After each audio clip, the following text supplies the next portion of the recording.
Hi viewers, welcome to our channel. ప్రస్తుతం మనతో పాటు దాము బాలాజీ గారు సీనియర్ జర్నలిస్ట్ వారితో ఒకసారి మాట్లాడదాం.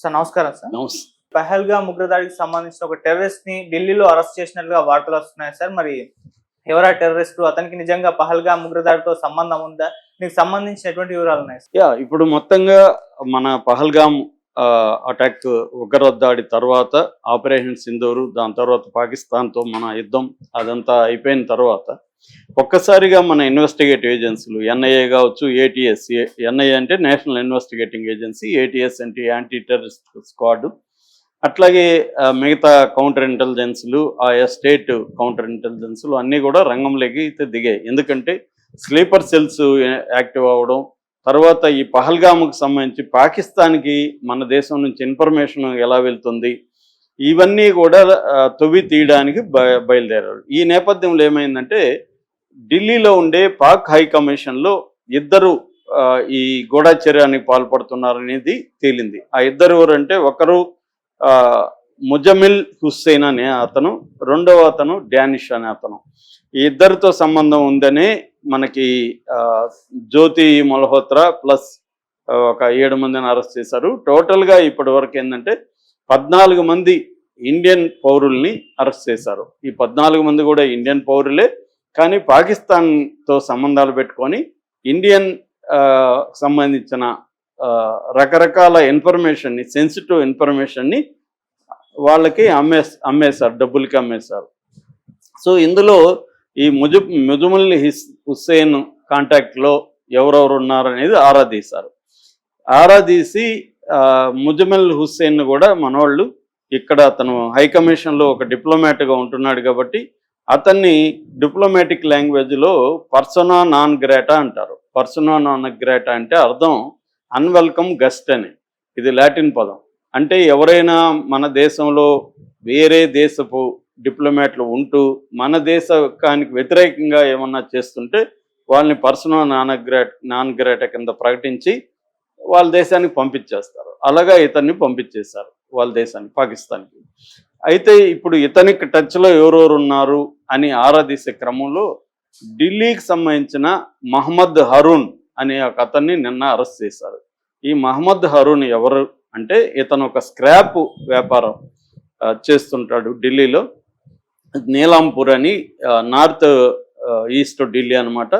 ఈ సీలాంపూర్లో ఇతను ఒక 3 అంతస్తుల భవనం ఉంది. అక్కడి నుంచి తను స్క్రాప్ వ్యాపారం చేస్తుంటాడు. ఇతనికి ఈ ముజమిల్ హుస్సేన్కి సంబంధాలు ఉన్నాయి. ఇతను అనేక సార్లు పాకిస్తాన్ వెళ్ళాడు. యాక్చువల్గా పహల్గామ్ జరగక ముందు కూడా ఇతను ఏప్రిల్ 15న వెళ్ళాడు. ఏప్రిల్ 22న మనకు పహల్గామ్ దాడి జరిగితే ఏప్రిల్ 15th వెళ్ళి ఏప్రిల్ 25th మళ్ళీ ఇండియాకి వచ్చాడు. అంటే జస్ట్ పహల్గామ్ దాడి జరగక ముందు వెళ్ళడం వల్ల ఇతని మీద అనుమానాలు కూడా వచ్చాయి.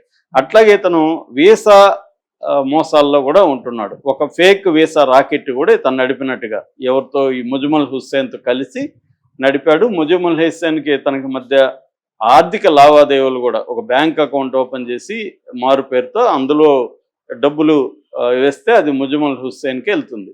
అలాగా ఇతను ముజమిల్ హుస్సేన్ కలిపి ఒకటేమో ఈ ఫేక్ రాకెట్, వీసా రాకెట్, రెండోదేమో ఇన్ఫర్మేషన్ పాకిస్తాన్కి అందజేయడానికి ఇతను వెళ్తున్నాడు. సో ఇది అరెస్ట్ చేశారు. అయితే ఇప్పుడు అతని వాళ్ళ బ్రదర్ వచ్చి వాసిము, సో తర్వాత వాళ్ళ బ్రదర్ భార్య షబీనా, తర్వాత వాళ్ళ అమ్మ రుకియా బేగం, వీళ్ళు ముగ్గురు కూడా మీడియాతో మాట్లాడారు. వాళ్ళ వెర్షన్ ఏంటంటే అసలు ఇతనికి ఈ ముజమిల్ హుస్సేన్కి ఎటువంటి సంబంధం లేదు. ఇతను ఫేక్ రాకెట్ కూడా, వీసా రాకెట్ నడపలేదు. ఇతను పాకిస్తాన్ ఎందుకు పోయాడంటే ఇతనికి 2007లో ఒక పెళ్ళయింది, 3 పిల్లలు. అయితే అతని భార్యతో విడిపోయాడు. దాని తర్వాత ఇతనికి పాకిస్తాన్లో గుజరాన్వాలా అనే ప్లేస్లో వీళ్ళ కజిన్ ఉంది. ముస్లిమ్స్ కజిన్స్ని కూడా పెళ్లి చేసుకుంటారు. హిందూస్ చేసుకోరు కానీ ముస్లిమ్స్ అలా వీళ్ళ కజిన్ని పెళ్లి చేసుకున్నాడు కరోనా లాక్డౌన్ పీరియడ్లో. అందుకోసమే ఆమె కోసమే వెళ్తుంటాడు ఇప్పుడు పాకిస్తాన్కి. అది అనేక సార్లు లీగల్గా ఆయన వీసాలు తీసుకొని వెళ్తున్నాడు తప్ప ఎప్పుడు కూడా అక్రమంగా వెళ్ళలేదు. సో అలాగే ఏప్రిల్ 15th కూడా వెళ్ళాడు. అతనికి తెలియదు పహల్గాము ఈ వ్యవహారాలు ఏం తెలియదు, మామూలుగా భార్య కోసం వెళ్ళాడు. అది జరిగినాక ఇంకా అక్కడ ఇబ్బందులు ఉన్నాయని వచ్చేసాడు. అనేది వాళ్ళు చెప్తున్నారు. పైగా అతనికి ఆరోగ్యం కూడా బాగాలేదు, అతను ఆర్థికంగా కూడా గొప్పగా లేడు, మా ఫ్యామిలీలో అందరికంటే కూడా ఆర్థికంగా ఇబ్బందిలో ఉండేది అతనే, మరి ఇంత డబ్బులు ఉంటే మీరు చెప్పినట్టుగా ఆర్థికంగా ఎందుకు ఉంటాడు అనేది వీళ్ళు చెప్తున్నారు. ఏదేమైనా అతన్నైతే మన లక్నో కోర్టులో ఉత్తరప్రదేశ్ ఏటీఎస్ వాళ్ళు దీన్ని అరెస్ట్ చేసింది. అందువల్ల లక్నోలో ఇతన్ని కోర్టులో పెట్టారు, కోర్టు రిమాండ్ పెట్టింది, ఇప్పుడు అతన్ని విచారిస్తున్నారు. దీంతో పాటు ఇంకొక 2 అరెస్టులు కూడా నిన్న ఇంపార్టెంట్ అరెస్టులు జరిగాయి. ఒకటేమో గుజరాత్లో కచ్లో సహదేవ్ సింగ్ గోహిల్ అనే ఒకతను ఇతను ఇండియన్ ఎయిర్ ఫోర్స్కి సంబంధించి బిఎస్ఎఫ్కి సంబంధించి వాళ్ళ స్థావరాలు ఎక్కడెక్కడ ఉన్నాయి, తర్వాత వాళ్ళు కొత్తగా నిర్మిస్తున్న కొన్ని సైట్లు ఫోటోలు వీడియోలు తీసి పాకిస్తాన్కి పంపిస్తున్నారు. సో ఇతను ఏంటంటే ఇతన్ని ఒక అమ్మాయి ట్రాప్ చేసింది, పాకిస్తాన్ అమ్మాయి అదితి భరద్వాజ్ అనే పేరు పెట్టుకొని ఒక అమ్మాయి ఫేస్బుక్లో ఎక్కడ ఇతనికి పరిచయం అయింది. ఆ అమ్మాయికి 28 ఏళ్ళు. ఆ అమ్మాయి మెల్లమెల్లగా ఇతను వాట్సాప్లోకి తీసుకొచ్చి వాట్సాప్లో చాటింగ్లు ఫోన్లు మొదలుపెట్టి ఆ అమ్మాయి ఇతన్ని లైన్లోకి దించి హాట్ చాట్లు ఇవన్నీ ఇతనితో చేసి మెల్లమెల్లగా ఇది నువ్వు కానీ ఇలాగా ఫోటోలు వీడియోలు తీసిస్తే నీకు దగ్గరగా ఉన్న IAF Indian air force BSF నీకు డబ్బులు ఇస్తానని చెప్పింది. అలాగా ఒక 40,000 డబ్బులు కూడా ఇతని అకౌంట్లో పడినట్టుగా చెప్తున్నారు. అతను ఒకరిని అరెస్ట్ చేశారు. ఇతను ఏంటంటే దయాపర్ అనే ప్రాంతంలో హెల్త్ కేర్ వర్కర్గా ఉంటున్నాడు. సో ఇతని గురించి డీటెయిల్స్ నిన్న సీనియర్ ఏటీఎస్ ఆఫీసర్ సిద్ధార్థ్ వివరించాడు. అట్లాగే రాజస్థాన్లో డీగ్ అనే ప్లేస్లో కాశీ అనే ఒక 32 ఏళ్ళ యువకుడు కూడా ఫోన్లో రెగ్యులర్గా పాకిస్తాన్ వాళ్ళతో టచ్లో ఉన్నట్టుగా గుర్తించారు. అక్కడ పాకిస్తాన్ హ్యాండ్లర్స్ కొంతమంది ఐఎస్ఐ హ్యాండ్లర్స్ ఇతని టచ్లో ఉన్నారు. ఇతను చాలా విషయాల్ని ముఖ్యంగా ఆపరేషన్ సింధూర్కి సంబంధించి ఇతను ఇక్కడ కొన్ని విషయాల్ని కనుక్కొని దాన్నంతా కూడా వాళ్ళకి ముందుగానే చేరవేస్తున్నట్టుగా చెప్తున్నారు. అంటే పాకిస్తాన్కి సంబంధించి చాలామంది ఎస్పినేజ్లో పాల్గొన్నారు. ఎస్పినేజ్ అంటే గూఢాచర్యంలో పాల్గొన్నారు. వాళ్ళందరి వివరాలు తీస్తున్నారు. ఇది ప్రతి దేశం చేస్తుంది. మన దేశం కూడా పాకిస్తాన్లో గూఢాచర్యం చేస్తుంది. అక్కడ దొరికినప్పుడు మన వాళ్ళని కూడా అక్కడ అరెస్ట్ చేస్తారు. అయితే ఇక్కడ ఏంటంటే డబ్బులు చూపించి మనం చాలా సినిమాల్లో అమెరికన్ సినిమాల్లో చూస్తుంటాం. వాళ్ళు సిఐఏ వాళ్ళు ప్రతి దేశంలో కూడా కొంతమంది అసెట్లను పెట్టుకుంటారు, కొంతమంది ఇన్ఫార్మెంట్లు పెట్టుకుంటారు. ఆ నెట్వర్క్స్ అనేవి ఉంటాయి వాళ్ళకి.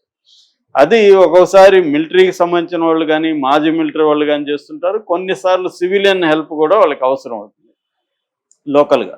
అలాగా ప్రతి దేశపు స్పై ఏజెన్సీలు ఇతర దేశాల్లో తమ నెట్వర్క్లను పెట్టుకుంటుంటారు. కాకపోతే మన దేశంలో వేరే వాళ్ళు చేసినప్పుడేమో అది దేశద్రోహంగా పరిగణిస్తాం. మన వాళ్ళు వేరే దేశంలో చేస్తే ఆ దేశం వాళ్ళు మన వాళ్ళని దేశద్రోహులుగా పరిగణిస్తారు. ఇది సహజమే, ఎందుకంటే ఏ దేశం ఆ దేశంకి కట్టుబడి ఉంటుంది. కాబట్టి వేరే దేశాల్లో పోయి మనం చేస్తే వాళ్ళు దొరికితే మనల్ని వాళ్ళు దేశద్రోహులుగా పరిగణిస్తారు, మనమేమో వాళ్ళని వీరులుగా పరిగణిస్తాం. ఇది ప్రతి దేశంలో ఉండేది. కాబట్టి అందువల్ల ఇప్పుడు ఏంటంటే మన దేశంకి థ్రెట్ అనేది పాకిస్తాన్ నుంచి ఉంది. కొన్ని వేల మంది ఇప్పటి వరకు పాకిస్తాన్ టెర్రరిజం వల్ల మన వాళ్ళు చనిపోయారు. దానివల్ల ఏంటంటే ముఖ్యంగా పహల్గామ్ తర్వాత చాలా సీరియస్గా దీని మీద దృష్టి పెడుతున్నాయి మన ఇన్వెస్టిగేటివ్ ఏజెన్సీలు. అంటే ఇండియా నుంచి పాకిస్తాన్కి ఎలాంటి ఇన్ఫర్మేషన్ పోతుంది, ఎందుకంటే చాలా థ్రెట్లు విపరీతంగా వస్తున్నాయి. మసూద్ అజర్ జైష్ ఇ మొహమ్మద్ ఫౌండర్ అతను ఓపెన్గానే లెటర్ రిలీజ్ చేశారు.